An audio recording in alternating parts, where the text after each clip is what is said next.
Bonjour à tous, je m'appelle Laurent Roch, j'ai intégré l'équipe F2I en tant que consultant il y a maintenant presque un an.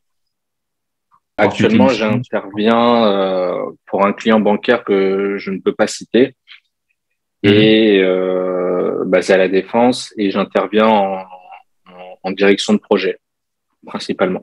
Ok.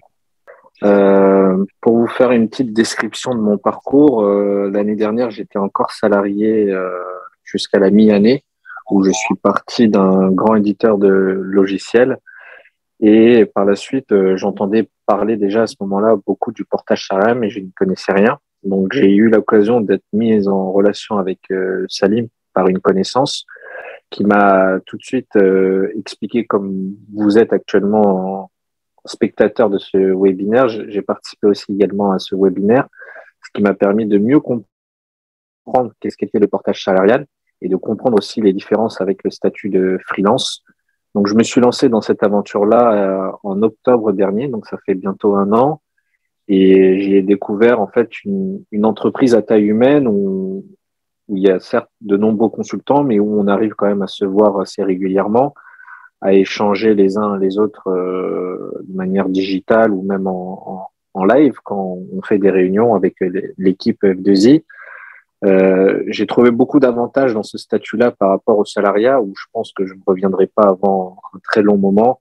C'est la flexibilité des missions, c'est vous qui choisissez le TGM que vous souhaitez auprès du client. Il y a beaucoup de transparence, de la flexibilité, comme je l'ai dit. Et tout cela, ça me plaît beaucoup pour pouvoir ensuite concilier d'une meilleure manière, on va dire, ma vie professionnelle et ma vie non professionnelle. Donc, j'y ai découvert beaucoup d'avantages dans ce mode de travail-là. Et on a également la chance d'avoir une équipe derrière qui nous soutient, qui nous permet aussi d'avoir des outils assez sophistiqués pour suivre notre trésorerie, pour voilà éditer nos frais, etc. Donc j'ai eu vraiment beaucoup de chance par rapport à tout cela. Et en plus de cela, j'avais à ce moment-là un projet immobilier en tête qui s'est concrétisé il y a peu de temps. Et le statut de portage salarial a permis, notamment auprès de la banque, de monter très rapidement le dossier, étant donné qu'on a un statut de salarié et de pouvoir aussi afficher voilà des fiches de paye avec plus conséquente que par rapport à mon expérience précédente, ce qui m'a permis voilà de pouvoir viser un peu plus haut, si je puis dire, en termes de logement.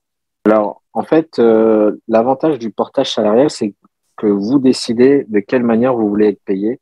Est-ce que vous voulez plus ou moins de frais et ce qui impacte directement votre brut. Dans mon cas, à moi, étant donné qu'il fallait que j'affiche le plus haut salaire possible auprès de la banque, j'ai fait la démarche inverse, c'est-à-dire que j'ai pas du tout optimisé mes revenus au départ.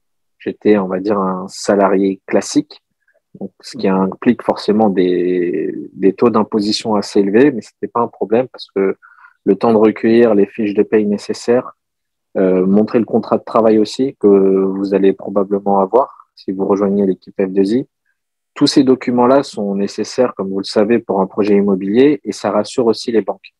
Donc, de pouvoir montrer des forts revenus comme cela, ça m'a permis de pouvoir emprunter notamment une plus grosse somme et d'investir de manière plus importante dans ce projet-là.